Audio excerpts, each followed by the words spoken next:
va avoir le plaisir de parler avec un des cinéastes américains les plus importants en activité, quelqu'un qui conjugue le classicisme et la modernité d'une manière unique, un auteur qui a une voix très spéciale, qui creuse des thèmes depuis maintenant plus de 30 ans, de manière magnifique.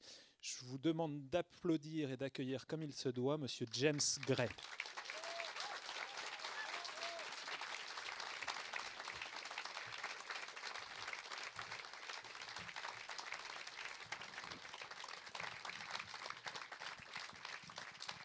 Hello. I don't know why I need this on anyway. He's going to have to be the one that talks. It's so hot up here.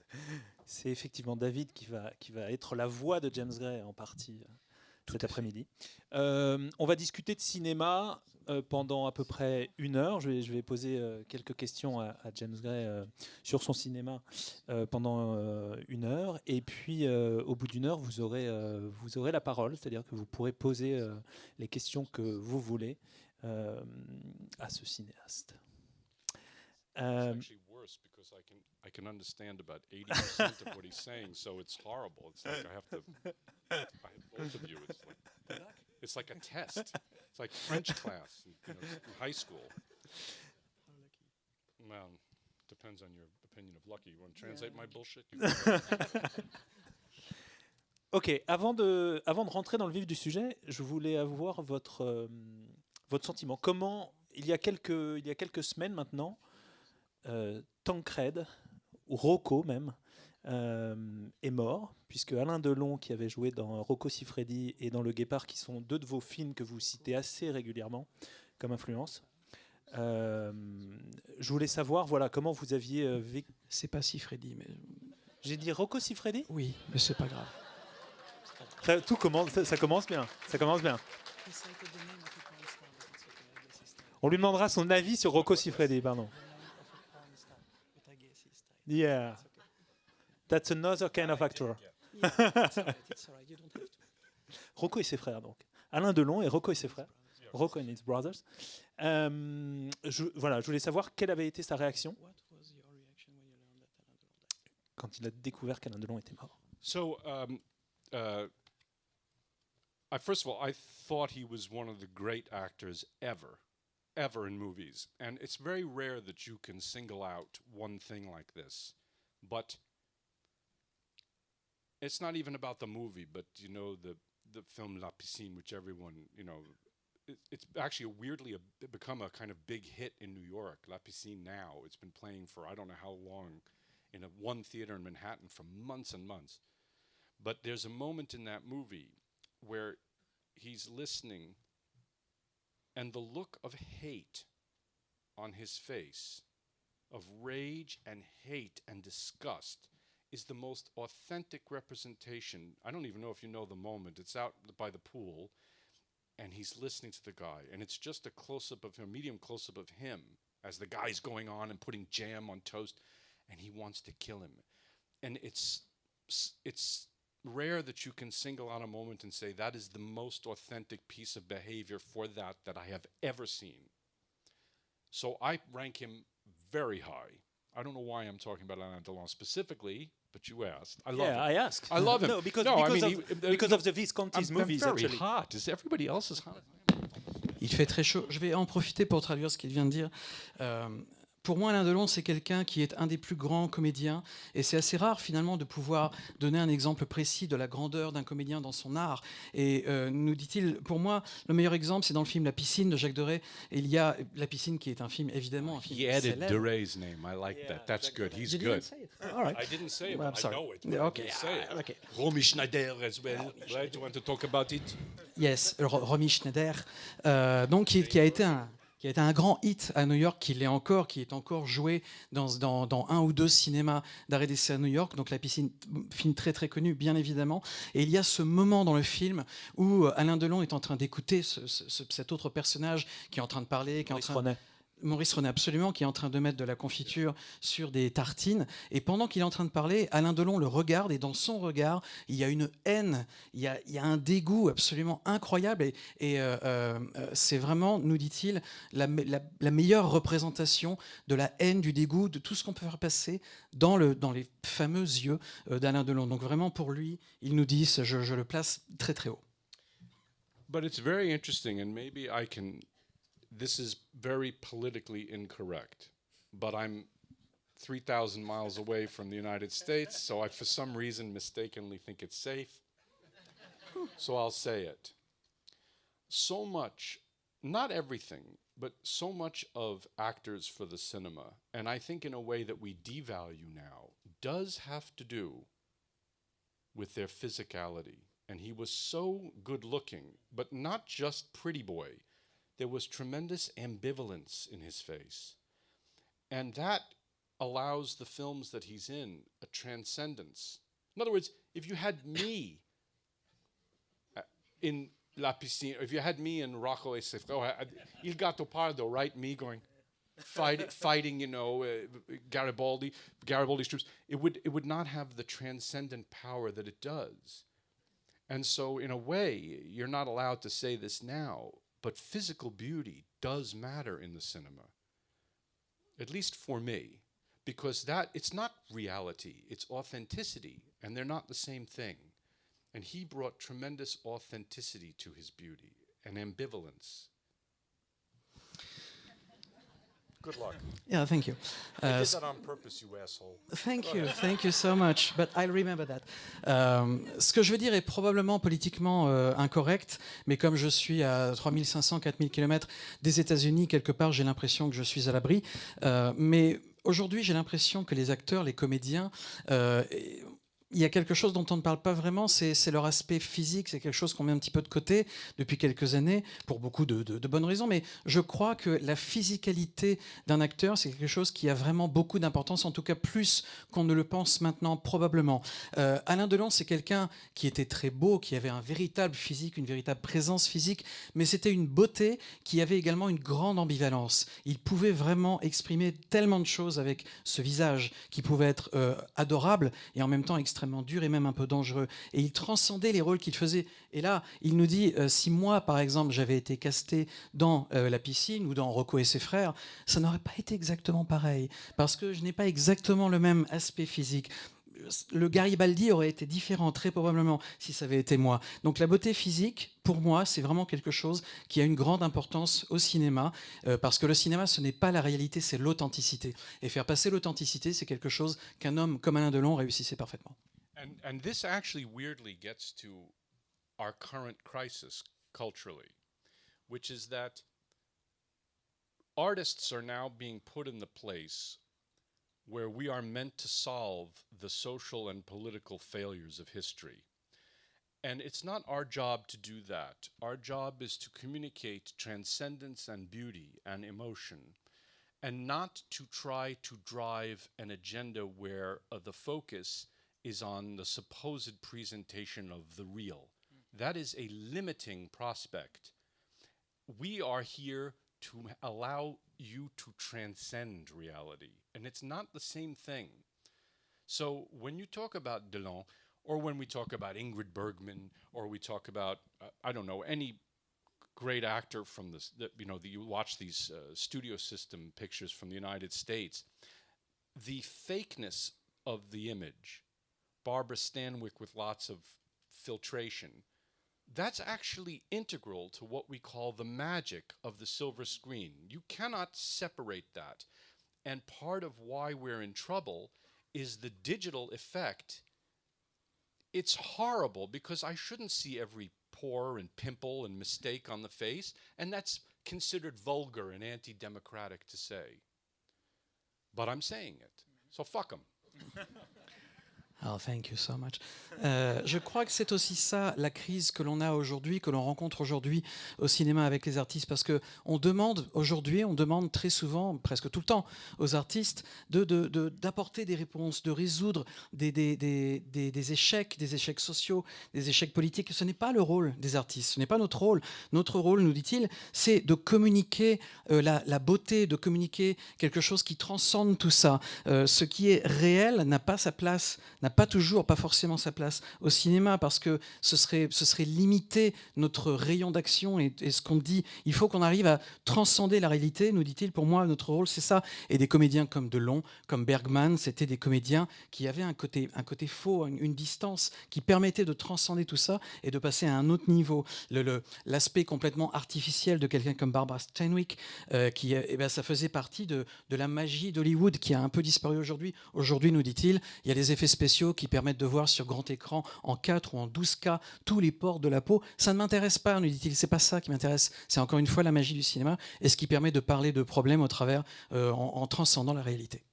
Now, this does not mean beauty is the same thing as pretty. This is also a crisis of our moment. Gene Hackman, transcendent, not pretty, but beautiful, because he shows you his soul. So I'm not telling you that everybody has to look like, Heidi Klum. That's not what I'm talking about. I'm saying that the soul is revealed, and it doesn't have to be with blemish, physical blemish, to have a greater truth. That's really what it comes down to, finding a greater truth. Je ne vous dis pas que la beauté, c'est être mignon, c'est être beau. C'est pas ça que je vous dis. La beauté, pour moi, c'est par exemple quelqu'un comme le comédien Gene Hackman. Gene Hackman, on ne peut pas vraiment dire qu'il était beau, pas spécialement, mais quelque part, il était beau. Pourquoi ? Parce qu'il n'avait pas ce petit côté mignon que peuvent avoir certains comédiens aujourd'hui, mais il faisait voir son âme, il mettait son âme sur la table, il l'offrait au public, et c'est cette offrande de son âme qui faisait apparaître la beauté dans son jeu, la beauté dans son image. Et pour moi, encore une fois, la beauté, c'est pas Heidi Klum, c'est pas ça. C'est vraiment révéler l'âme, c'est ça pour moi également le rôle du cinéma. Thought you were going to ask me lots of questions. You asked me No. one question. Voilà, vous pensez à poser beaucoup de questions. It's a very important subject for today because you now have battling authoritarianism across the industrialized world. So the question is why? In the United States, the economy is actually pretty good. But I have to listen to this insufferable asshole who threatens the democracy. Why? With the decline of religion, I'm not a religious person. I have respect for people who are. I'm not personally. It's okay. Art filled that hole for me. And I really believe that when you look at why people are angry in a way that they cannot even verbalize, that movies are one small part. I'm not saying great movies would solve problems, but the cultural hole that has been left because artists are now forced into a position where we are not searching to communicate this transcendence to people, and we cannot fill the hole that the loss of religion has caused. So culture matters. Cinema matters for that reason. And I become very adamant about this, that we should seek the authentic, but that is not the same thing as the real, because real is not necessarily interesting or beautiful. Pour moi, la société, le monde industriel que l'on connaît aujourd'hui, les sociétés modernes, en tout cas que l'on appelle telles, eh bien, ce sont des sociétés où il y a un autoritarisme qui est venu, qui s'est installé et qui est dangereux. Quand on regarde, par exemple, nous dit-il, les États-Unis, qui est mon pays, enfin mon pays, je parle pour lui. Donc les États-Unis, on regarde l'économie aux États-Unis, l'économie va bien, le pays va bien, il n'y a pas de gros problèmes, mais il y a un gros problème. Pourquoi ? Parce qu'il y a des types affreux, qu'il n'a pas cités, mais je pense que tout le monde sait de qui il parle. Connard, il a dit. Oui, un connard, il a dit un connard, mais je suis poli. Non, mais... des types affreux qui... des types affreux qui prennent la parole, qui monopolisent la parole. Pourquoi c'est ça? Il nous dit, je pense que le problème, ça vient notamment, par exemple, du déclin de la religion. Alors lui-même, nous dit-il, moi je ne suis pas religieux moi-même, mais la religion est en déclin, et donc ça a créé un vide. Un vide s'est créé, et ce vide, il est resté vide. Pourquoi il est resté vide? Parce qu'on demande à des artistes, les artistes actuels, de remplir ce vide. Mais le remplir avec quoi? Parce que les artistes actuels, ils ont, encore une fois, c'est ce qu'il disait tout à l'heure, ils ont perdu ce besoin, ce devoir de transcender la réalité. Ils ont remplacé tout ça. Aujourd'hui, beaucoup de gens sont en colère, ils n'arrivent pas à verbaliser cette colère. Alors, il y a des films qui sont là pour remplir un vide culturel. Et voilà, le problème, c'est simplement qu'on peut remplir un vide culturel, mais on peut plus le transcender. Mais ce qu'il tient à dire, c'est que la culture compte, la culture est importante, le cinéma compte, les films, tout ça c'est important, et c'est encore une fois important d'arriver à faire passer un message d'authenticité plus que de vérité, etc., ce qui l'intéresse beaucoup moins. C'est vraiment l'authenticité des sentiments, de ce qu'on fait voir, qui l'intéresse avant tout. And one last thing, and I promise I'll shut up. Une dernière chose, et après Everybody in this room knows what I'm talking about. In movies, from my and our love, you have superhero stuff, which is like McDonald's. That doesn't give you what you need. We know that. People flying around and it's all bullshit. It's no connection to our lives on any level. And then on the other side, take the camera off the tripod and tell a real story. I cannot tell you how many of those movies I see. Hundreds and hundreds of movies where the idea is a verite movie and they're going to tell you the dirty, rotten truth. And what I miss when you say Alain Delon is that beautiful middle, not middle brow, but middle, where it can transcend the ugliness of our moment. Well, you better try your best hand at that. I don't know. One more thing I would say. So you go to an art museum, right? I'll go to an art museum and I'll see a very mediocre photograph. And then next to it, there'll be 4 paragraphs telling me the meaning of the photograph and why it has cultural relevance. Fuck you. If I need the 4 paragraphs, I'll just read the 4 paragraphs at home. I don't have to get on the subway and come to the museum and look at the mediocre photograph.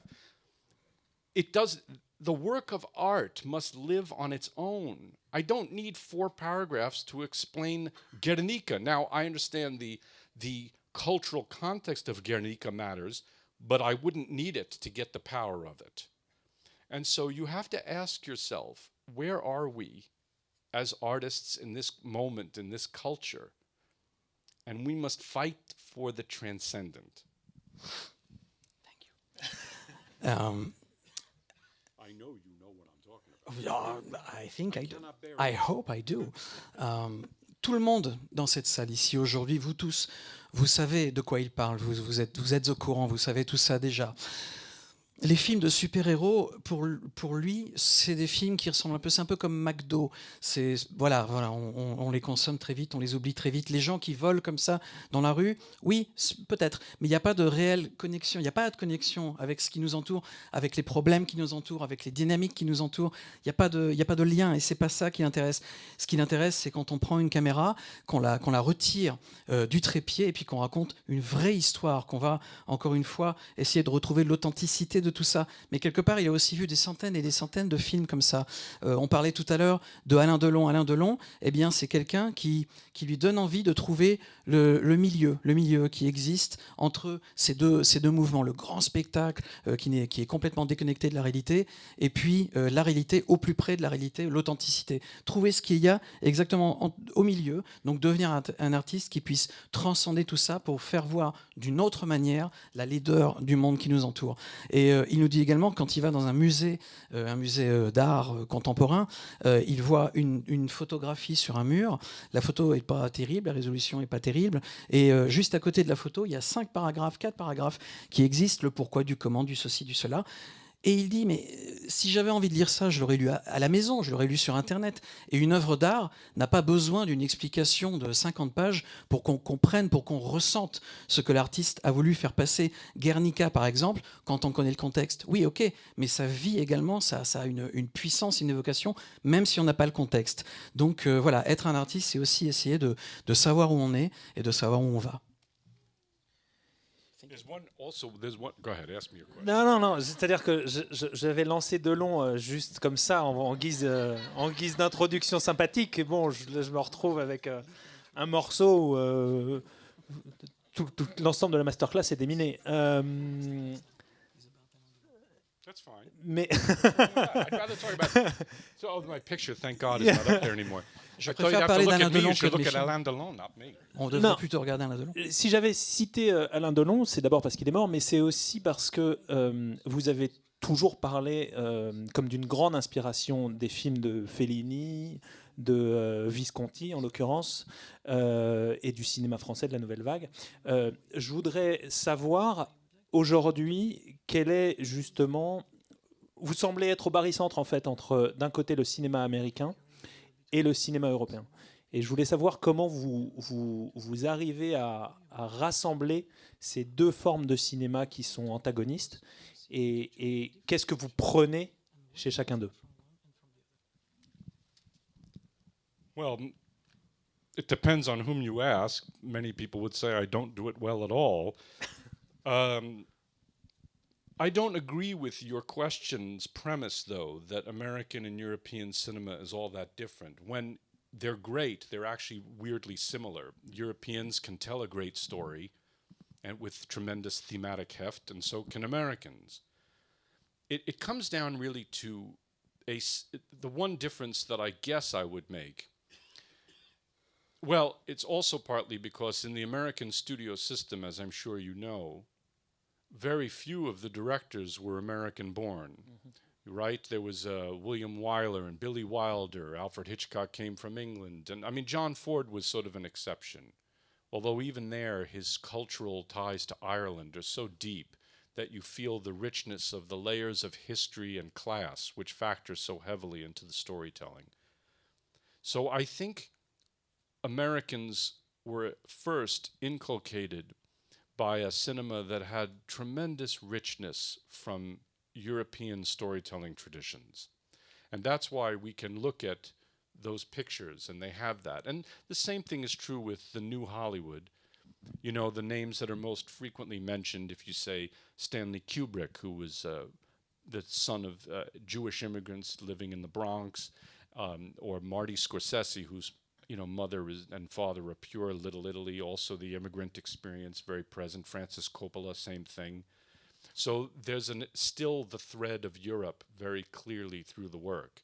Maybe the reason we stink now as Americans is because we don't have that anymore. So I see films made by my countrymen and women and people who do not have an understanding of the role of history and class. We're very good at understanding the surface ideas of identity, but for me, it's not particularly interesting. I guess I'm a kind of old fogey Marxist, and because I really love Visconti's view of the world, and you mentioned Fellini, who's a god to me. Go ahead. No, please go ahead. Go. Oh, really? Yeah. You sure? Yeah. All right. You asked for it. But that idea that the world is a complex place and we acknowledge the fascist within all of us. When the helicopters are coming and bombing everybody. The genius of that sequence in Apocalypse Now, of course, is that it forces us to acknowledge the ugly fascist within ourselves, forging a complex view of the struggle, what it means to be a human being, our ethical and moral conundra laid bare. As opposed to if an American filmmaker probably made that film today, which you couldn't because the scale of it is unmakeable, it would be all with a level of distance about how bad the Americans were at bombing the Vietnamese, which we were, but that's not the point of the sequence. And it's not what allows for a complexity in the art. I think there is an unwillingness to confront the bad part of ourselves. And that is our job. That is what honesty is. It's not to promote ourselves as beautiful human beings and to virtue signal to the audience. So European cinema always appealed to me because, you know, in the case of Visconti, he does acknowledge the splendor and the importance of splendor, the ephemerality of beauty, but always connected by history and politics and a larger sense of economics. So he was the aristocratic Marxist.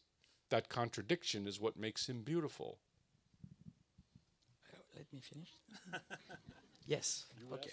Yes, I know.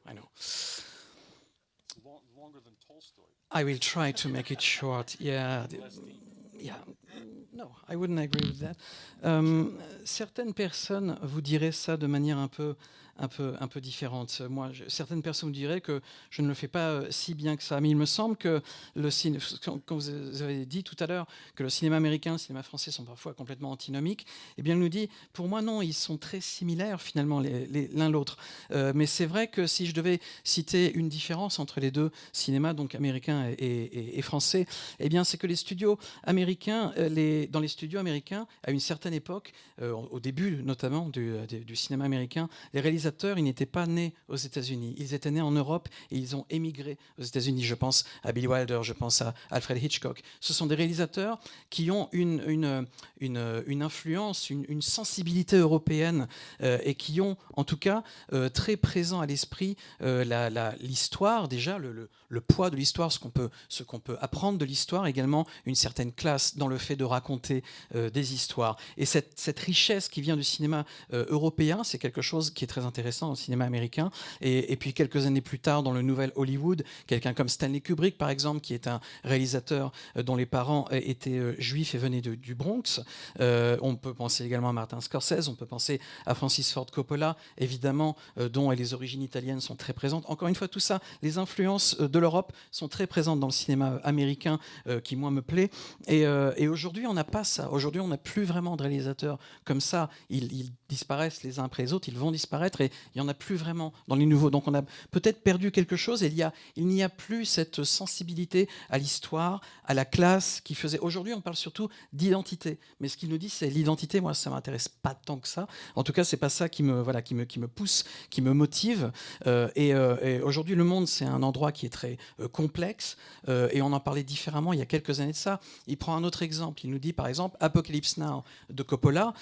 Quand on réfléchit à Apocalypse Now et cette scène incroyable avec les hélicoptères, la musique de Wagner et tout ça, c'est vraiment un cinéma qui montre du doigt le fasciste qui repose en chacun de nous, finalement. C'est quelque chose qui était incroyable, de parler de notre éthique, de parler de nos valeurs, et c'est quelque chose qui était possible à un moment donné et qui l'est peut-être moins aujourd'hui parce qu'on a peut-être perdu quelque chose en route. Aujourd'hui, il y a une distance quand on regarde un film comme Apocalypse Now, une distance temporelle, parce que les bombardements américains en Vietnam, ça s'est passé il y a très longtemps. Au moment du film, c'était tout frais. Mais là, maintenant, c'était il y a longtemps. Donc, maintenant, on n'a peut-être plus envie aux États-Unis, en tant que réalisateur, de se confronter à notre oui, au mauvais côté qui est en nous. Merci Gaël. Au mauvais côté qui est en nous. Le cinéma européen, c'est ce qu'il nous dit. Je vais vous citer quelqu'un, par exemple, comme Visconti qui parlait de la beauté, qui avait une esthétique, une sensibilité artistique très forte, mais qui était toujours reliée à la politique, à la société, qui parlait de ça aussi. Finalement, Visconti, ce qu'il nous dit, c'est le dernier aristocrate marxiste que nous avons eu dans le cinéma. Vous venez de dire quelque chose qui m'intéresse beaucoup. Vous parlez du mauvais côté des cinéastes qui mettent en avant le caractère sombre de l'humanité. Cela dit, j'ai l'impression que votre cinéma tente à justement créer de l'empathie pour chacun de vos personnages. Il y a une phrase que vous citez assez régulièrement de Eliot. Je vais la dire en anglais parce que c'est en anglais que je l'ai trouvé. The greatest benefit we owe to the artist, to the great artist, is the extension of our sympathies. Je sais pas comment tu peux traduire ça, David. En tout cas, ce qu'on peut, disons que je vais le faire mal, c'est pas mon. Bah, merci. Non, j'ai pas écouté la phrase. Cette phrase-là. Le plus grand, ce qui peut se passer de mieux pour un artiste, en fait, ce qu'un artiste peut faire de mieux, c'est d'étendre, d'élargir notre. Alors, c'est pas vraiment sympathie, sympathies, je sais pas comment on pourrait traduire ça, mais c'est plutôt l'empathie. Oui, l'empathie. Voilà, l'empathie. Et j'ai l'impression que c'est précisément ça que vous faites en travaillant avec vos personnages.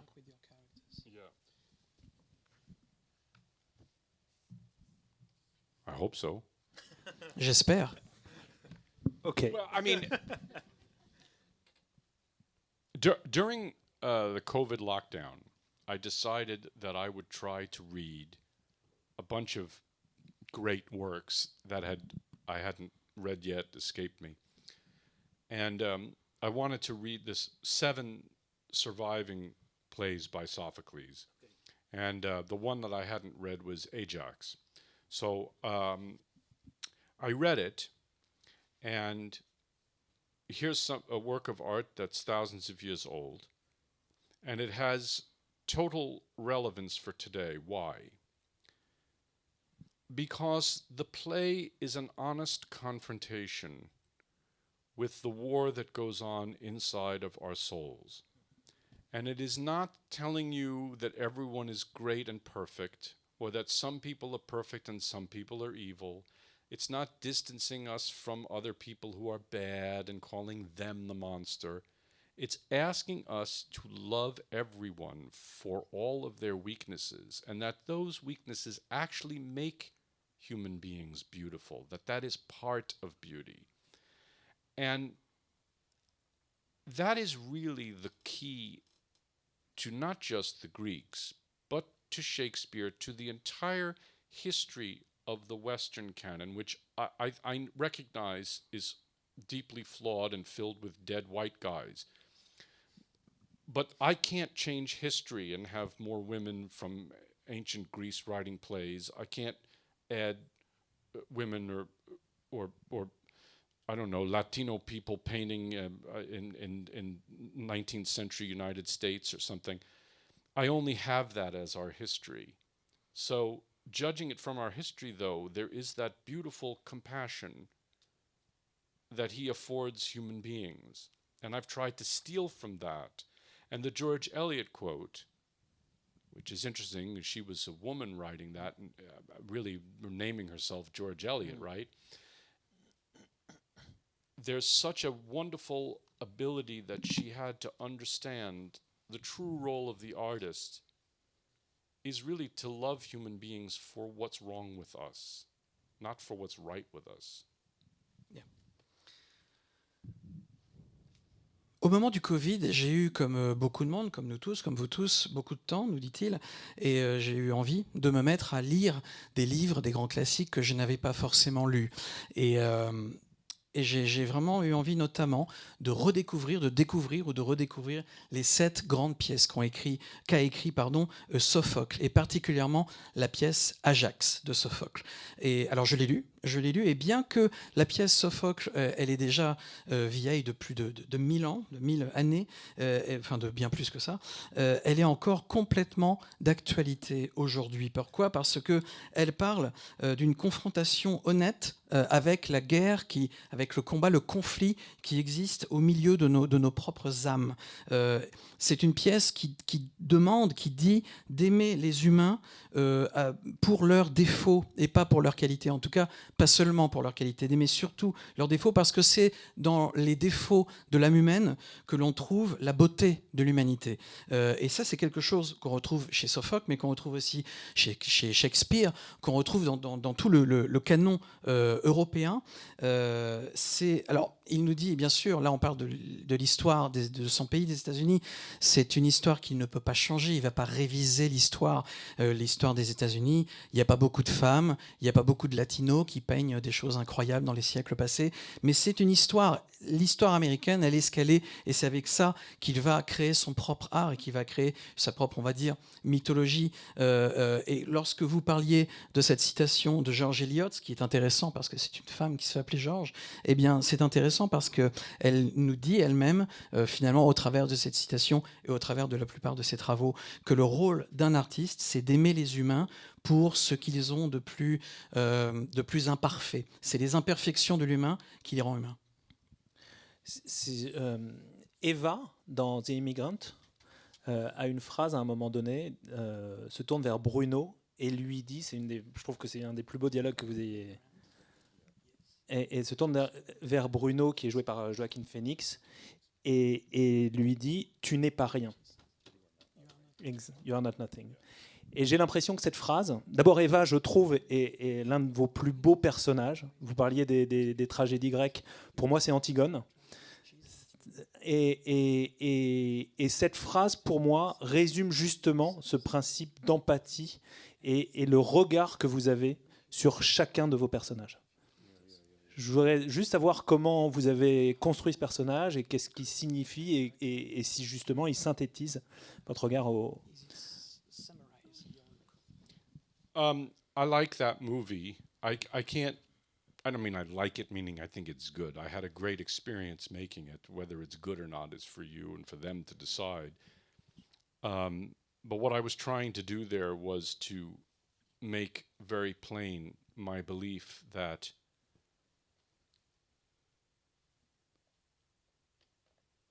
the removal of the wall of judgment and distance in art is the most important endeavor of the creative person. We must be in league with the work. Do you know what I mean when I say that? Yes, in league with the do. work. And it's not for us to look down on human beings that are not like us. It's actually incumbent upon us to include everyone, no matter how awful. I know that's counterintuitive. I was driving my children to school, it was maybe 10 years ago, no, longer actually, they were very young. And there was a 90-something-year-old woman who ran the Holocaust Museum in Cleveland, Ohio. And she had met an SS guard that had tortured her. And the interviewer said, well, do you still have so much rage, blah, blah, blah. And she said, no, I forgave him immediately. And he said, how could you do that? And she said, because I then robbed him of the power of his hate. To me, it takes tremendous strength of character to do that. But it's transcendent. I keep using that word today, but that to me was so magnificent that she had arrived at that place of personal peace. And if a work of art can communicate that same outreach, I think that's all we can do. It's the best we can do, and it's all we can do. There's more to that, because he asked me about that film in particular, Sure. and we can get into it if you want.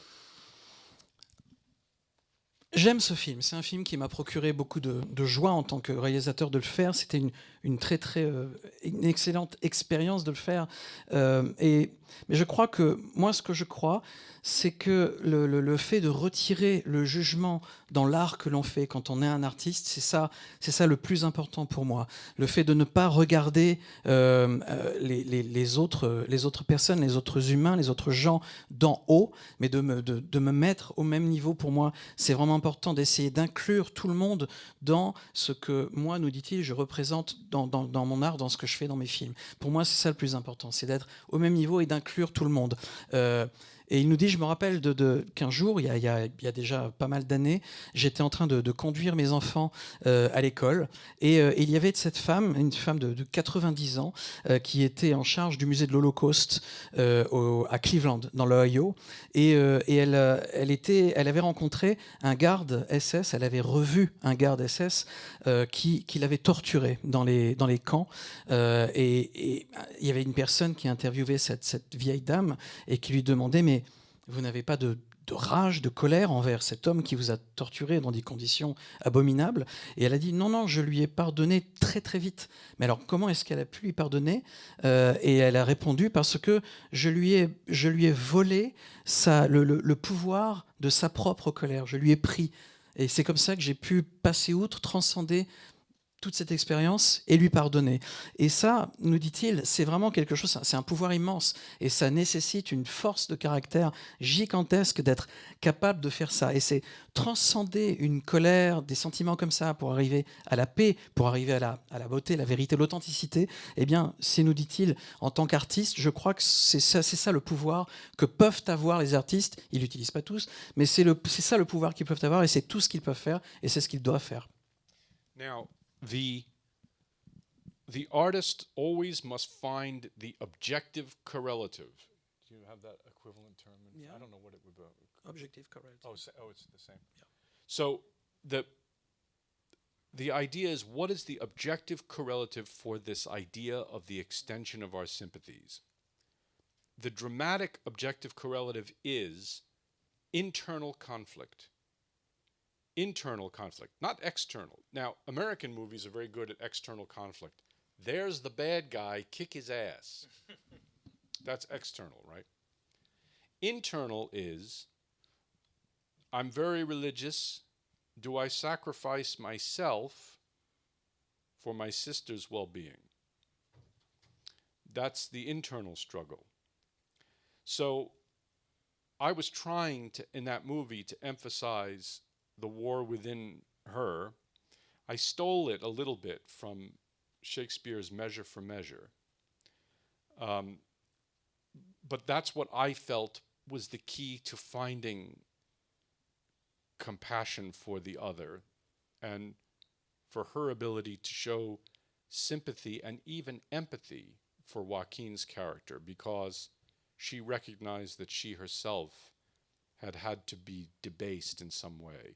But that's what I was saying about Ajax, where there's moral and ethical struggle for every single character in that play.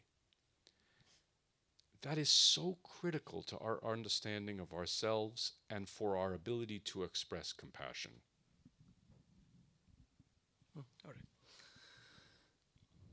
I'm waiting for the next question, you see. Yeah, I can't wait.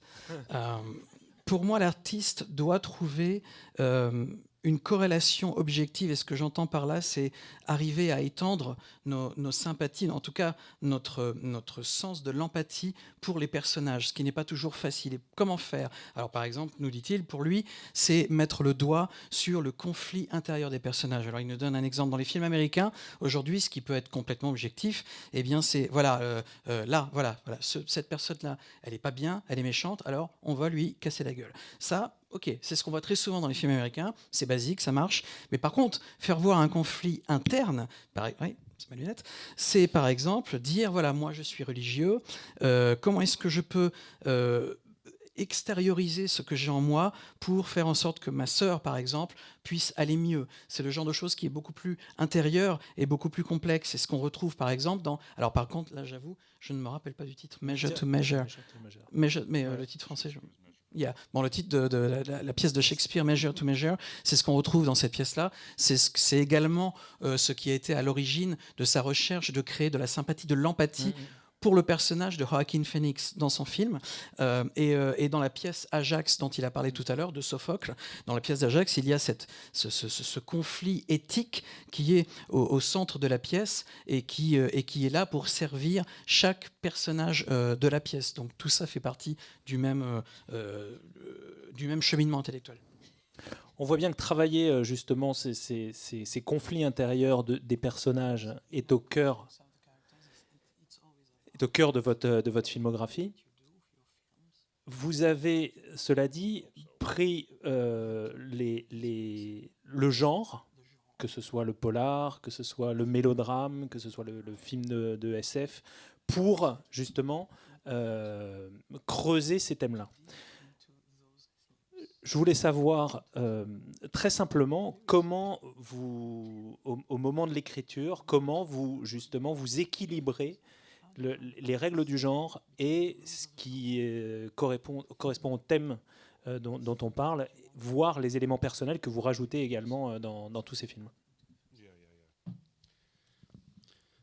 Well, like I said, it depends on whom you ask. Sometimes I fail at that. Genre is interesting. It's just the way in, and there are rules, and they're meant to be broken, and I try to use genre as a way of arriving at a greater truth. It's the whole thing that I'm saying, that it's not realism that you're after, but rather authenticity, as I was saying before. And so genre is actually the thing that allows you to express a greater truth. You know, I think of, Chinatown, for example, the way that film operates. But there is no real rule. I wouldn't say that Le Mépris, Godard's film, has a genre, would you? I mean, it doesn't matter. It's still transcendent. And the weird thing about cinema is how everything matters. Because if you made Le Mépris frame for frame,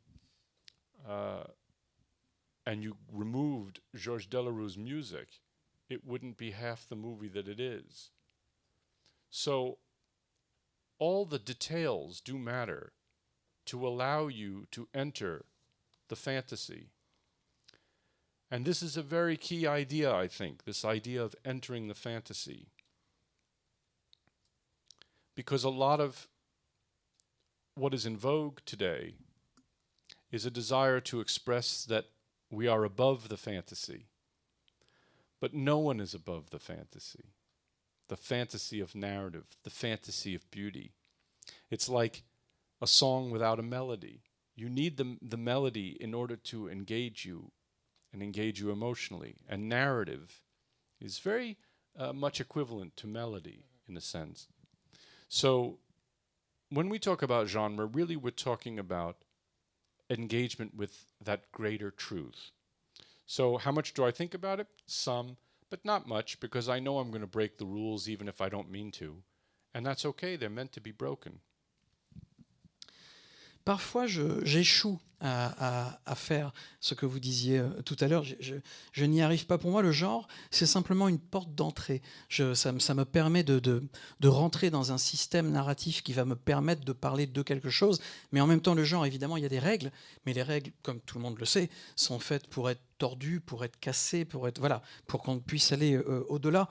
Et moi, j'utilise le genre pour parler d'authenticité. C'était ce que je disais tout à l'heure, et je le répète encore, authenticité versus véracité, réalisme.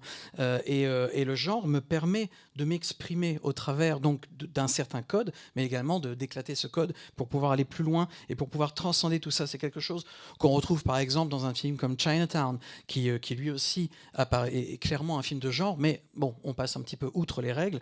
De la même manière, Le Mépris de Jean-Luc Godard, c'est un film qui transcende toutes les règles plus ou moins établies qu'on pourrait avoir à l'idée quand on commence à voir le film. On s'en rend compte aussi parce qu'il y a beaucoup de détails dans le film de Godard, par exemple, de détails qui comptent. Si on regarde le film, par exemple, et qu'on retire la musique de Georges Delerue, eh bien, on va se rendre compte que ça ne marche plus, que ça ne fonctionne plus, que le film n'est plus que la moitié de ce qu'il est, parce que tous les détails comptent. Et pour moi, c'est vraiment important de faire entrer le spectateur dans ce fantasme, dans cette chimère que l'on crée lorsqu'on fait un film, et vraiment de faire comprendre que personne n'est au-dessus de ce fantasme, au-dessus de cette chimère.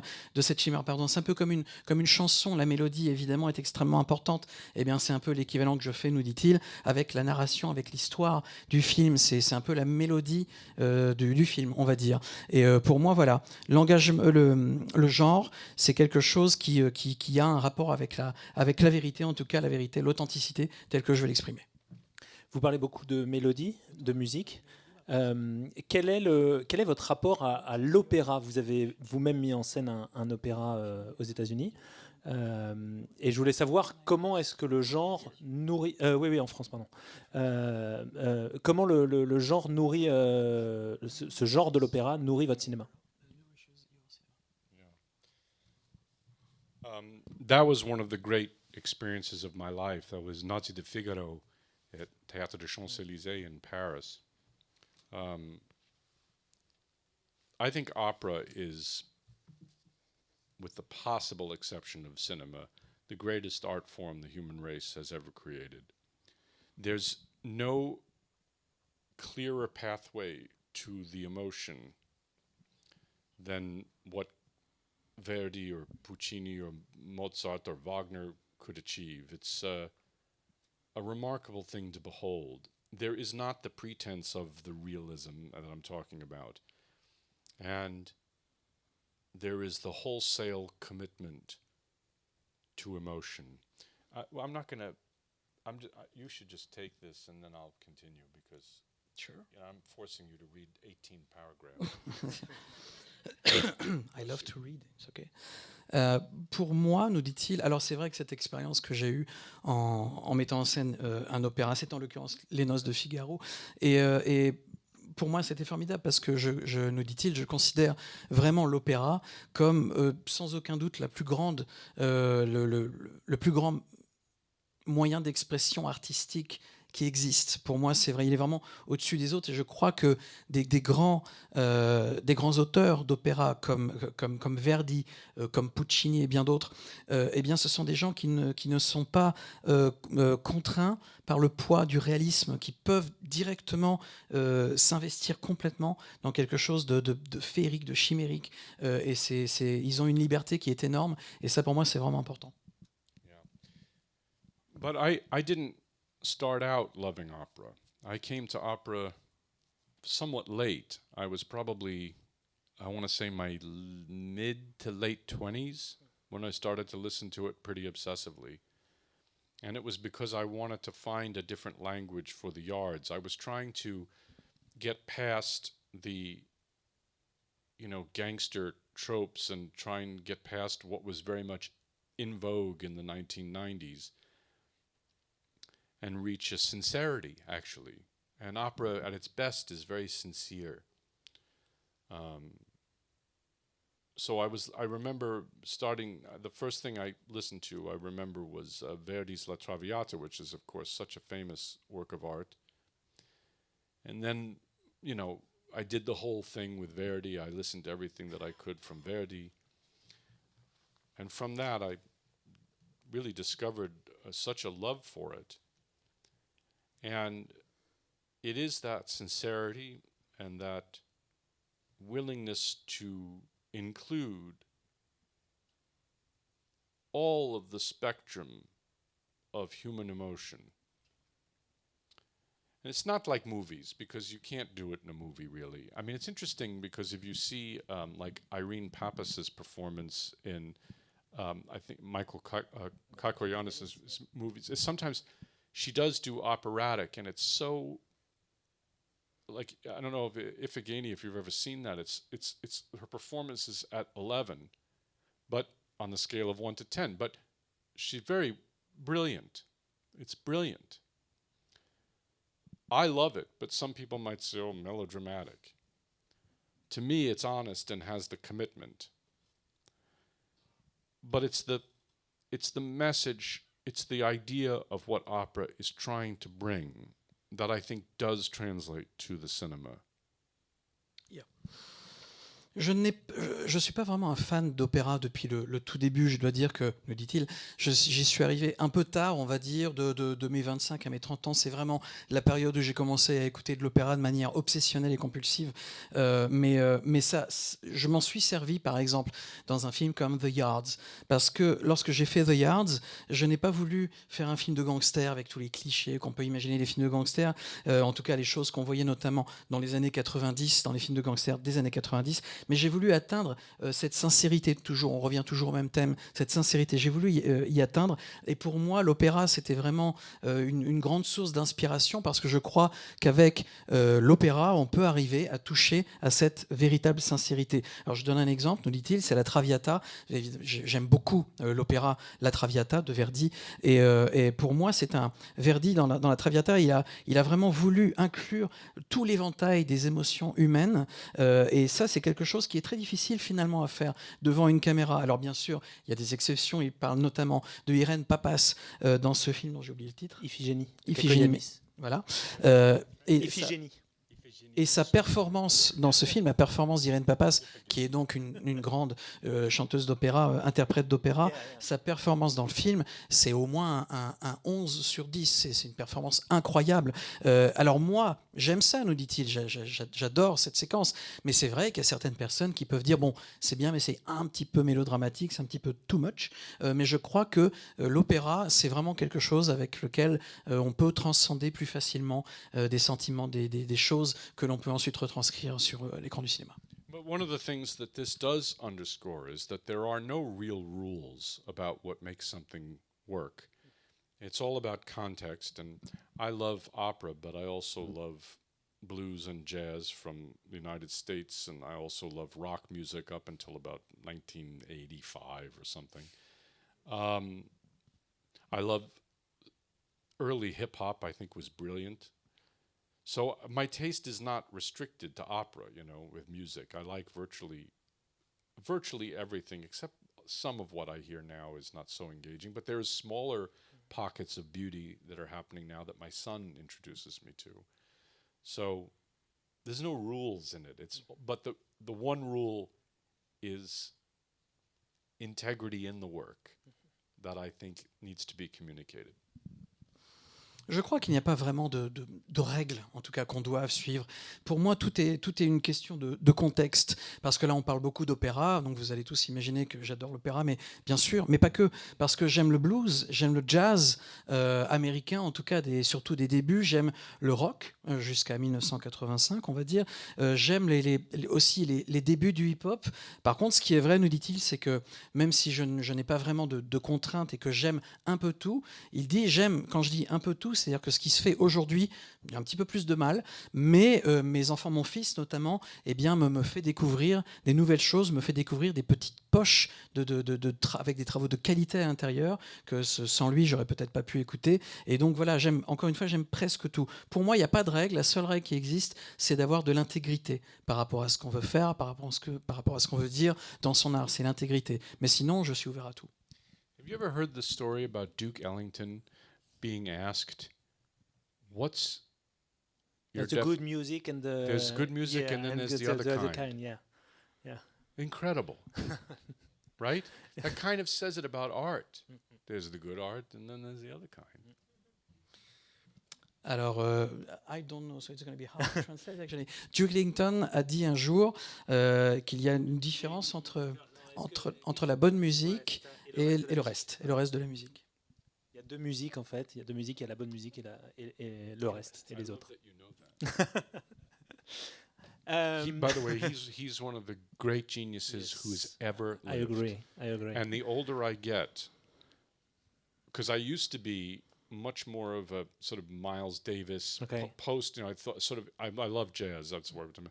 And I used to think sort of post 1950, and I regarded Ellington as great, but a little bit sort of old-fashioned. And the older I get, the more wrong I was.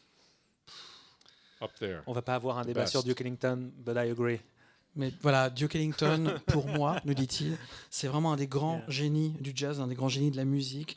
J'avoue, nous dit-il moi-même, que j'étais d'abord plus orienté Miles Davis, que pour moi le jazz, on va dire, c'était les années 50, etc. Mais à cette époque-là, je pensais que quelqu'un comme Duke Ellington, c'est quelqu'un qui était bien, qui était bon, mais qui était un petit peu à l'ancienne, un petit peu voilà, du passé.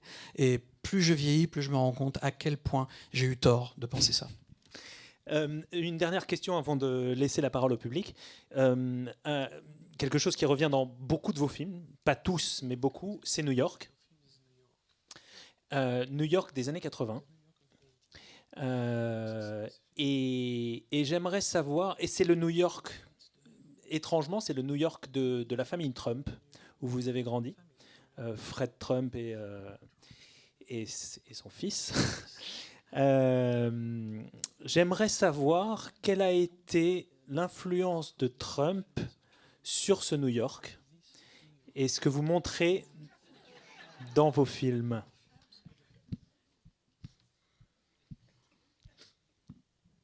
Do we really have to talk about that guy? Est-ce qu'on est vraiment obligé de parler de Trump?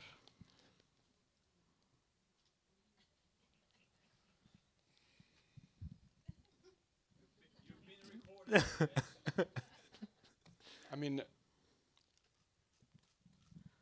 I mean, I don't even know how to answer that. I mean, he's taken up so much oxygen for so long, and it's very rare that you find somebody who violates every single thing that I've tried to express today to extend our sympathies and our compassion. But he does it. He achieves that. I don't know. I guess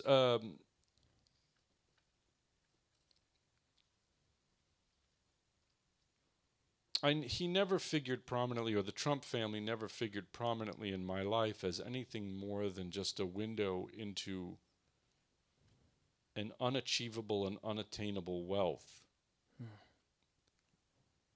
which for me always meant subjugation. You want to start? Sure. Je ne sais pas vraiment, nous dit-il, comment répondre en fait à cette question, parce que pour moi, cet homme dont vous parlez, c'est quelqu'un qui utilise tellement d'oxygène depuis tellement longtemps, et c'est quelqu'un qui va à l'encontre, qui viole littéralement tous les principes, toutes les idées qui sont les miennes, qui sont celles que j'ai voulu défendre, que j'ai exprimées, que j'exprime aujourd'hui. C'est l'exacte antithèse de tout ce pourquoi je vis, je travaille. Pour moi, la famille Trump, qui est évidemment, comme vous l'imaginez, très présente dans la culture, dans la télévision américaine depuis très longtemps, c'est juste une fenêtre ouverte sur une richesse complètement indécente et absolument impossible à atteindre, et pas grand-chose de plus, en tout cas jusqu'à il n'y a pas très longtemps. I mean, also, he was and is, and his father was, overtly anti-Semitic and racist. And in a city like New York, it's actually, you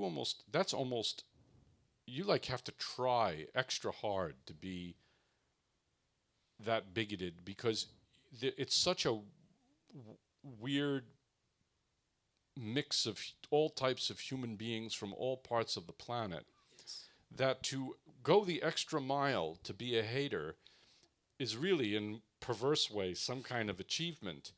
So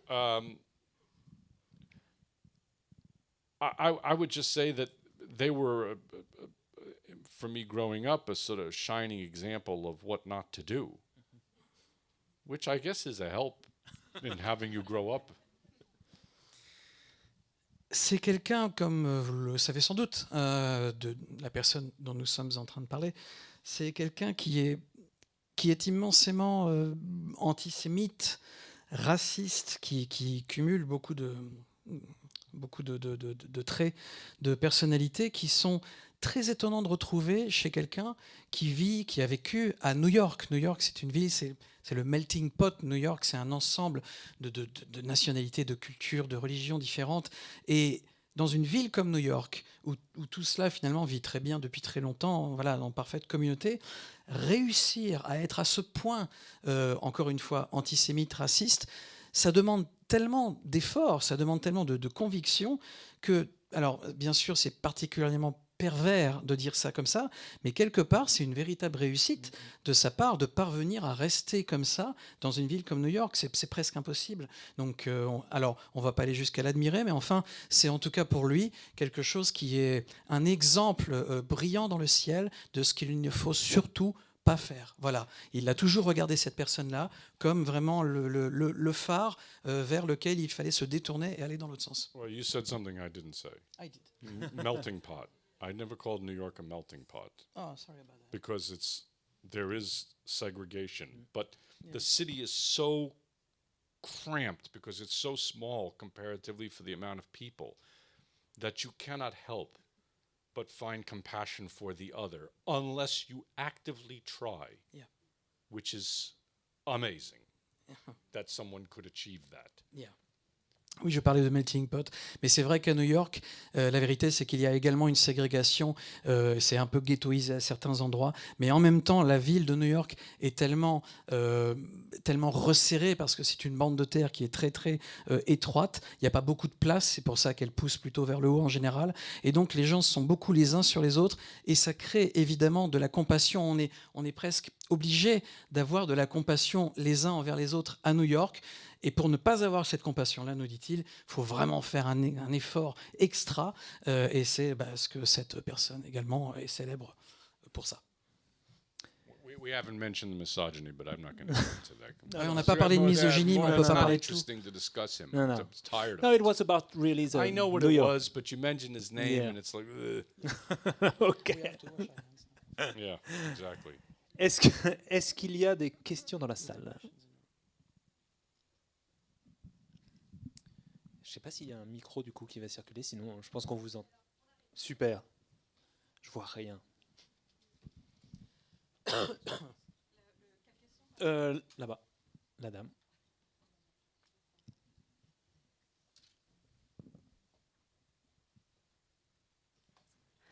Bonjour, Fabienne Bradfer du Soir de Bruxelles. Je voudrais savoir, James Gray, comment vous vous sentez par rapport aux élections présidentielles? Est-ce que vous êtes rassuré ou très, très, très, très inquiet?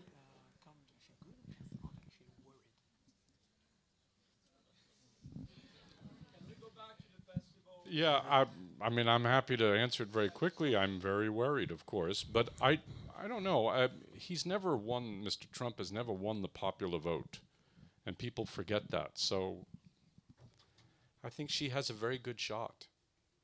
We'll see what happens. They're debating. I'll be in the flying tomorrow, but they're debating tomorrow. We'll see what happens. I think she has a good shot. She has a chance. Évidemment, je suis très inquiet, comme beaucoup de mes compatriotes, je suis très inquiet, mais en même temps, ce qui me donne de l'espoir, c'est que Donald Trump, vous ne le savez peut-être pas, mais c'est quelqu'un qui n'a jamais eu des très bons scores dans le vote populaire, parce que c'est une question un peu compliquée là-bas, c'est pas le suffrage universel, etc. etc. Donc, voilà, j'ai encore de l'espoir et je crois que Kamala Harris a une véritable chance. Alors, est-ce que le débat de demain va changer les choses? Eh bien, on verra. Lui, nous dit-il, je serai dans l'avion demain, je ne pourrai pas le voir demain, mais on verra ce qui va se passer à l'issue de ce débat. Il y a une question là-bas.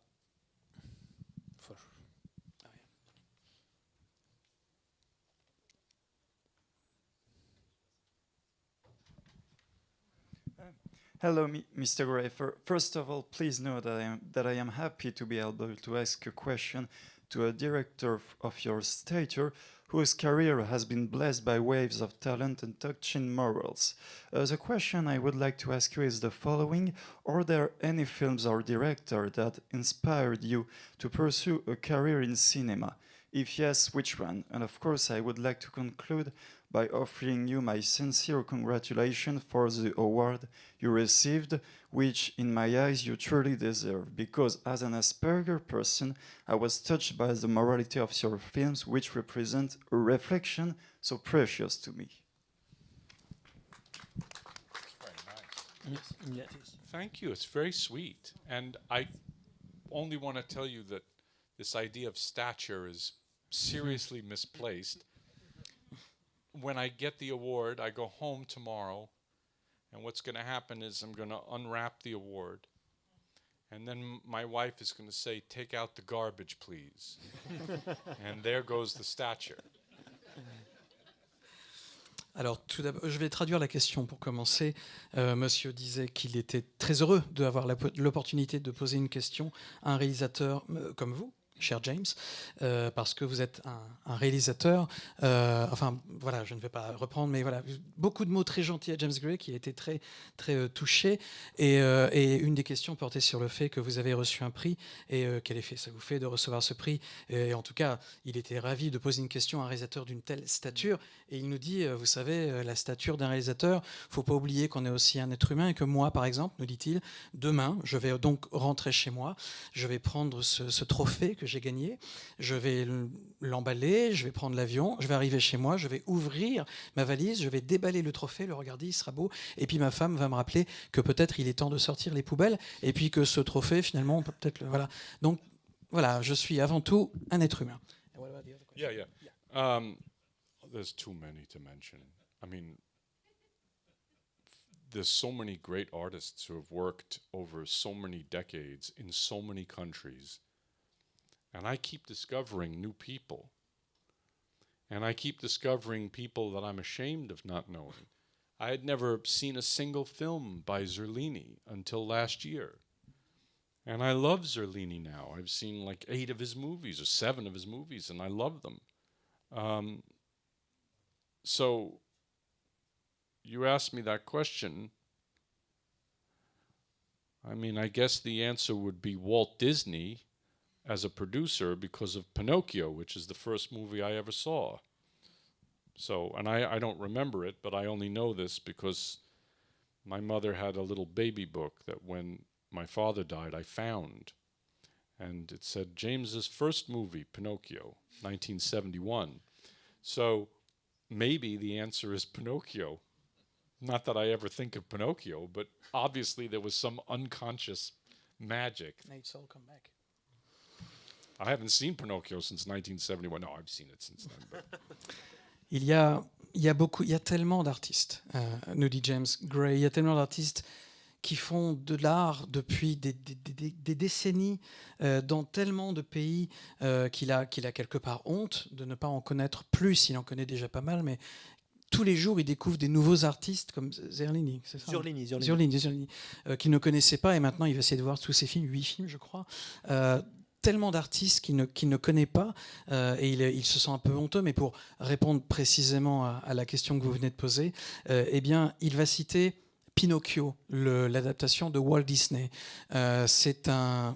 C'est un film évidemment qui l'a marqué, c'est la première œuvre dont il se rappelle, et il a retrouvé un livre qu'il avait eu quand il était tout petit, il l'a retrouvé au décès de son père, et c'était un livre qui était adapté donc du film de l'adaptation de 1971, et ça fait revenir beaucoup de choses. Donc là comme ça tout de suite, quand vous posez cette question, eh bien sa réponse c'est le Pinocchio de Walt Disney. actually, Pinocchio is sort of interesting because Pinocchio has, on the surface, a couple of racist elements. I don't know how clearly you guys remember the movie if you've seen it. The sort of dark-skinned evil guy who's exploiting the puppet, which is objectionable, of course. But you know, it's interesting. That's on the surface. Toy Story 2 or whatever might have all the correct representation. But let's look what the story is actually about. Toy Story is about toys that are pissed off that they're not being played with anymore. A kind of narcissistic desire to be played with. Pinocchio's desire is to become an actual human being with real, genuine emotion. And so, in the micro, one is politically objectionable and the other is not. But in a larger sense, one film is infinitely greater in conception than the other. And I'll let you choose which is which. Pinocchio, c'est un film qui a beaucoup d'éléments racistes, des éléments qu'on peut questionner à juste titre. Le fait que les He's the sort of swarthy Italian character, you know, Yeah, which yeah. is like comes from. Go ahead. il y a ce Yeah, I totally see what you mean. Il y a ce personnage italien qui exploite Pinocchio finalement, qui a la peau un peu foncée, qui bon voilà, il y a des choses qui sont qu'on peut très clairement questionner, qui sont pas très bien, mais en surface. Si on compare avec un film plus récent que vous avez sans doute tous vu, Toy Story, le 2 ou le 3, eh bien c'est un film dans lequel les jouets sont vraiment sont pas du tout heureux parce que ils veulent qu'on joue avec, et les jouets tout à coup on ne joue plus avec et ils ont l'impression de plus avoir d'utilité dans la vie, etc. Donc c'est un discours presque politique quelque part. Et Pinocchio, lui, tout ce qu'il veut, c'est devenir un être humain. Donc on est vraiment sur un autre niveau. Et quand on regarde les films comme ça sur la surface, eh bien, Pinocchio était beaucoup plus tendancieux parce qu'il y avait des éléments racistes. Mais par contre, si on rentre dans la profondeur de ce qui est expliqué, on se rend compte qu'il y a un autre film dans lequel ce qui est finalement raconté, ce qui est dit, en tout cas les idées qui sont passées au travers du scénario, sont très différentes et pas beaucoup plus roses. Alors évidemment, savoir lequel des films est le meilleur aujourd'hui, en tout cas dans ce qu'il exprime, ça, il vous laisse la liberté à chacun de le décider vous-même. Ici, peut-être, deuxièmement. Thank you. So my question is about the Jewish Russian-American experience that you portray so well on screen. I'm thinking of Little Odessa, We Own the Night, even Armageddon Time. And I'm wondering specifically about the influx of immigrants from the former Soviet Union in the 70s and throughout the 90s, and how that modified neighborhoods like Brighton Beach. And I was wondering how this cultural context factored in your work or in your perspective on ethnicity and culture. La question portait sur le thème des Juifs américains, un thème qu'on retrouve évidemment énormément dans vos films, que ce soit Little Odessa, We Own the Night ou même Armageddon Time, un de vos derniers films. Et particulièrement de la vague migratoire en provenance de l'Union soviétique dans les années 70 jusque dans les années 90, et puis tout ce qui se passe évidemment autour de la communauté juive de Brighton Beach à New York. Est-ce que ce contexte, de quelle manière ce contexte culturel a-t-il infusé dans vos films? Yes. I would say it's probably manifested in two ways. The first is that there are the specifics of what I consider Russian culture that I absorbed from my grandparents, which was seeing the outside world with suspicion and dimly, a fear of the outside world, which I see is actually consistent even with the newer groups of Russians who have come to the United States that, I spent some considerable time with in the early 90s, late 80s. You might want to Sure. Go. Pour moi, cette influence s'est manifestée de deux manières, on va dire, deux grandes manières dans mon cinéma. La première manière, c'est la culture russe qui, bien sûr, m'a imprégné de la part de mes grands-parents, qui avaient un regard sur le monde extérieur, un regard qui était un regard de suspicion.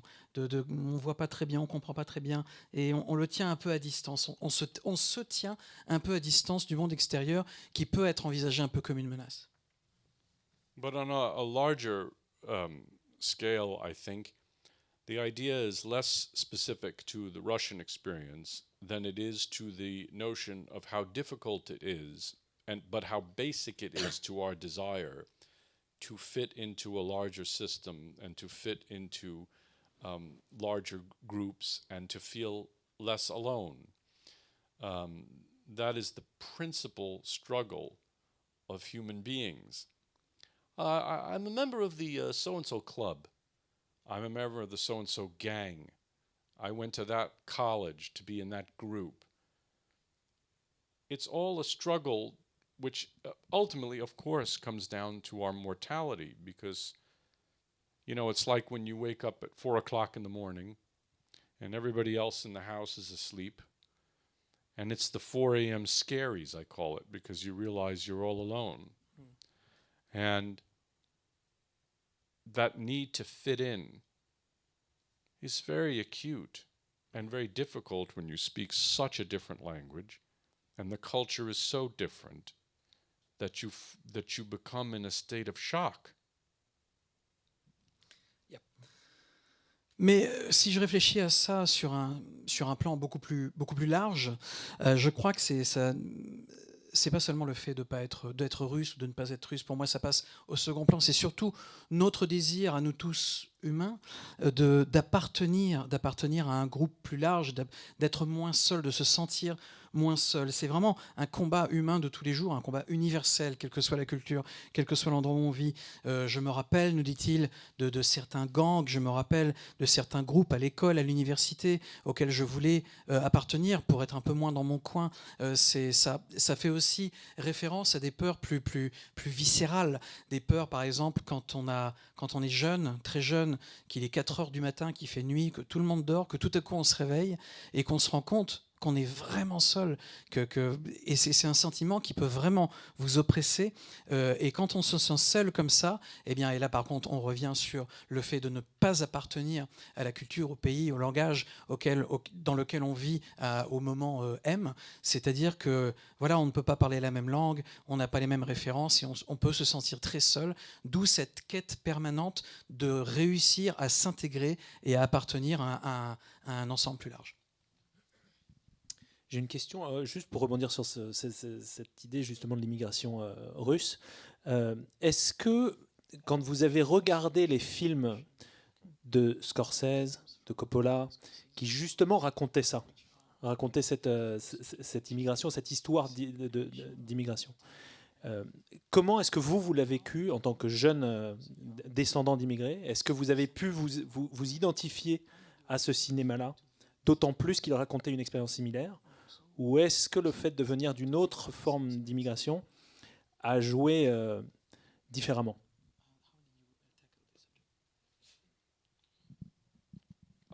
Well, I mean, obviously I related to it very directly, and it's part of why those two particular filmmakers have such an enduringly excellent and deserved reputation. There's tremendous specificity of behavior in those movies. And I remember my father bought a videotape machine in 1980, and he had spent way too much money on it. And my mother got very mad at him because it was one of the first ones, and that we had. They had been around since the late 70s, but we were the first on the block to have it. And because he wanted to record Shogun on television, which was this rambling miniseries. Yep. That's not where I'm going to finish, you know that. I know. C'est vrai que j'ai un rapport direct avec... vous parliez notamment de ces cinéastes, de Scorsese, de Coppola, c'est des réalisateurs qui sont tout à fait excellents. Et cette expérience, effectivement, il y a beaucoup de points communs avec ma propre expérience, nous dit-il. C'est une histoire aussi de comportement. Moi, je me rappelle de son passé, mon père avait acheté un des premiers magnétoscopes. On parle du début des années 80. Was it VHS or Beta? VHS. C'était un VHS et je me rappelle particulièrement parce que ce gros appareil qu'il avait acheté, on est devenu un peu connu dans le quartier parce qu'on était les premiers à avoir cet appareil-là à la maison. And the first movie that he rented from a photo chain was The Godfather. And I was 11, and it was not good parenting to let me see that movie at 11, but I loved it. And I loved it partly because, you know, they're eating the Chinese food out of these white cartons, which we used to get, and you know, I'm not Italian, obviously, but I recognized a lot of the New York details. And then only about 3 months later, that was September of 1980, my brother and I sneaked into the Sutton Theater on 57th Street where we saw Raging Bull. And I never forget, my brother and I thought it was like a comedy because we kept laughing at, you know, Jake sticks his head out the window. Hey, Larry! Larry! And it was just like, you know, my neighborhood down the block. Seth, get over here, you know. So my brother and I remember this so clearly. December of 1980, sitting there in the theater and just laughing and laughing and laughing. But I reckon it's because the details of that New York behavior were similar to my experience. The Russian thing is, I think Russians are, and I've had this conversation with both of them, that the Russian thing that I bring to it is a total lack of humor, because, you know, all respect to Yakov Smirnov aside, Russians are not that funny. I mean, the number of jokes in Anna Karenina, I think, is 0, and it's about 1,000 pages. I would not describe, for example, Crime et Châtiment as funny, would you?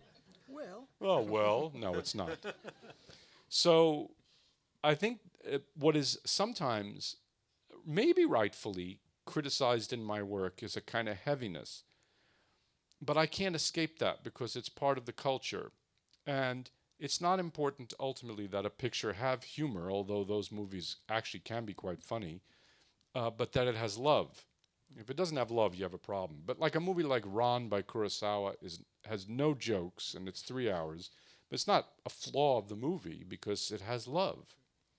So that's what I've tried to communicate in my Russianness.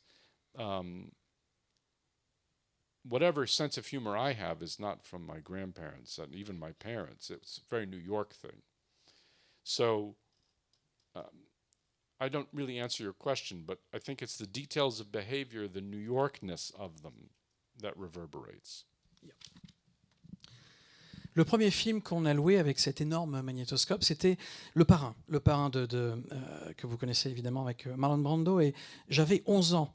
Donc évidemment, c'était pas une extrêmement formidable preuve de bonne parentalité, de bonne éducation de la part de mes parents, de me faire voir le Parrain à 11 ans. C'est un peu traumatisant, mais j'ai adoré le film. J'ai adoré ce film, et j'ai adoré notamment, par exemple, cette scène dans le film dans laquelle il mange de la nourriture chinoise dans ces petites boîtes rectangulaires blanches, parce que c'était exactement notre propre expérience. On faisait la même chose, donc c'était formidable. Et même si, nous dit-il, moi-même, je ne suis pas du tout italien, eh bien, il y avait des petits détails, des détails mondains de la vie, de la vie à New York que je retrouvais dedans et qui ont fait que je me suis complètement identifié à ce film-là. Et je me rappelle également qu'un petit peu plus tard, c'était en décembre 1980, moi et mon frère, on a été voir au cinéma le film Raging Bull, et quand on a vu, de Martin Scorsese, et quand on a vu Raging Bull avec mon frère, on a eu l'impression qu'on a été voir une comédie. On n'a peut-être pas compris exactement, mais c'est comme ça qu'on l'a pris, parce qu'il y avait tellement d'éléments complètement locaux de notre vie américaine qu'on s'est retrouvé dedans et que ça nous a fait rire. Par exemple, cette séquence où Jake LaMotta passe la tête par la fenêtre et « Hey Larry !» C'était exactement de la même manière qu'ils s'appelaient les uns les autres dans leur propre rue. Enfin, il y avait énormément de points communs, de liens d'un cinéma à l'autre, d'une culture à l'autre. Ça les a beaucoup fait rire. Et c'est ces petits détails qui font que l'expérience était un peu similaire. Alors après, effectivement, dans une famille russe, l'humour n'était pas aussi présent. En fait, nous dit-il, il n'était pas présent du tout. Et c'est vrai que l'humour est assez peu présent finalement dans la culture russe. Enfin, en tout cas, tant qu'il n'y a pas d'une bouteille de Smirnoff qui est ouverte, c'est vrai qu'on rit pas beaucoup. Et il nous parle de livres, de grands livres de la culture russe qui comportent des milliers de pages. Anna Karenine ou Crime et Châtiment. Eh bien, ce sont des livres dans lesquels il n'y a pas beaucoup de blagues. Finalement, on rigole pas si souvent que ça. Et voilà, et ça apporte une espèce de gravité aux travaux des gens qui sont issus de cette culture. Et pour moi, si on ne rit pas, c'est pas si grave à partir du moment où il y a de l'amour. Alors, je prends un autre exemple, nous dit-il, c'est Ran de Akira Kurosawa. C'est un film dans lequel il n'y a pas beaucoup. C'est pareil, c'est un film qui dure 3 heures, mais dans ces 3 heures, il n'y a pas beaucoup on rigole pas beaucoup, mais il y a de l'amour. Et tant qu'il y a de l'amour, on a sauvé quelque chose. Alors, il nous dit, pour terminer, que son essence russe, eh bien, c'est quelque chose dans laquelle il n'a pas trouvé d'humour. L'humour, il n'a pas trouvé de sa famille russe, en tout cas de son éducation, mais il l'a trouvé d'une autre manière. One last thing about those movies. I remember very clearly, even at 10 or 11, recognizing the honesty with which they were told. Sonny Corleone, for example, says horribly racist things. There's anti-Semitic stuff all over. Godfather 2, obviously. Raging Bull certainly confronts misogyny, racism, all of these things. And I remember even as an 11-year-old knowing that it was not the film endorsing that behavior, but rather an honest appraisal of the rot that had infected American and actually human beings. That it was there was an honesty to the work, and that it was not erasing the more grotesque aspects of our nature.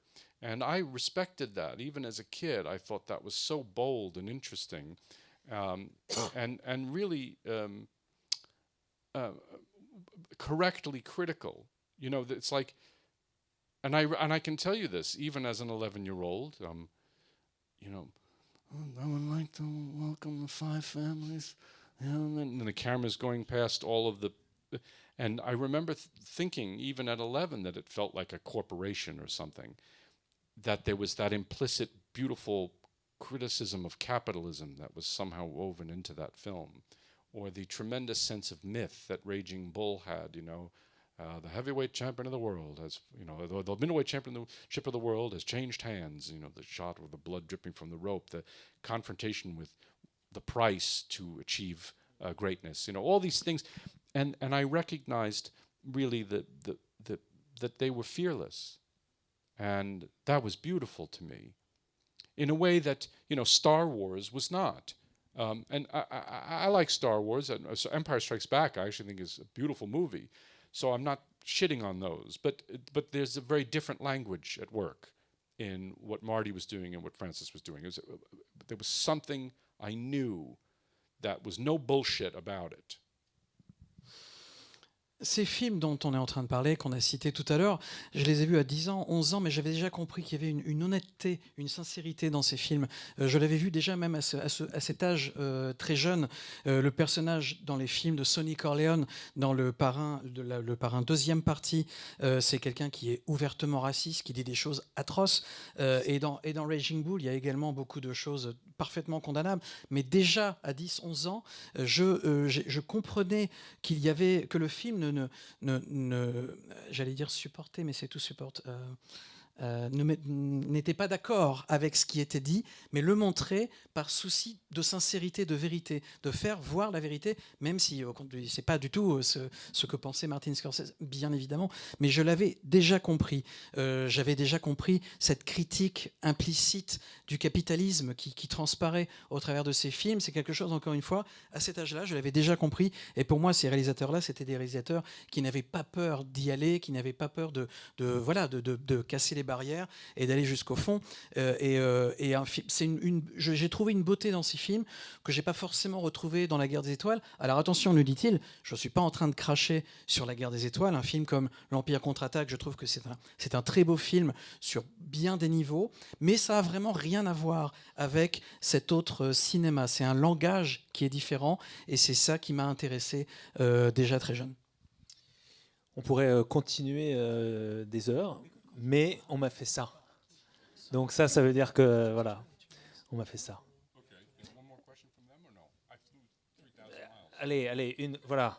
Voilà, il a pris l'avion pendant 4500 km, donc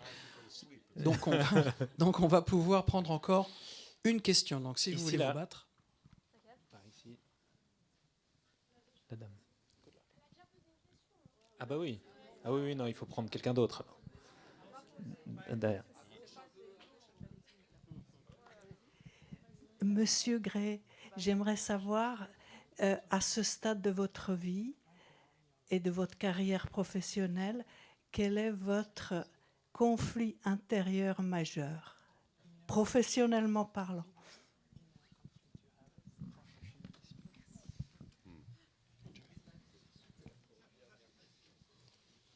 I had to ask for one more, didn't I? J'ai insisté pour avoir encore une question. On aura le droit à une dernière. Je vais me faire tuer, mais c'est pas grave. Very simply, how to survive and thrive in a context in which money is the single most important thing to most people. It's interesting what happened. I think it's sort of an underrated inflection point in history when the Soviet Union fell apart. The world lost a capitalism, communism, counterweight idea system, and the market became God. And I'm not advocating, by the way, for the Soviet Union. I went there in 1984, and it was a horrendous dump of epic proportions. So I'm not advocating for that. I saw it firsthand. But what it did was it forced a constant dialogue about the validity and ethical nature or lack of ethical nature of capitalism. And when that fell apart, you now have no more discourse on that level, and there is no more selling out. You're supposed to sell out because that's what the system tells you to do. And so my biggest struggle is how to thrive in a system which cares about something that I don't give a shit about, which is how to make the most money possible. That is not interesting to me on any level. And so I have to force myself to pretend that it's interesting to people who give me money because I don't care about the investment they're making. But I have to. I have to if I want to keep making films. So to me, that's the big struggle, not just for me, but for a lot of people who want to be creative, because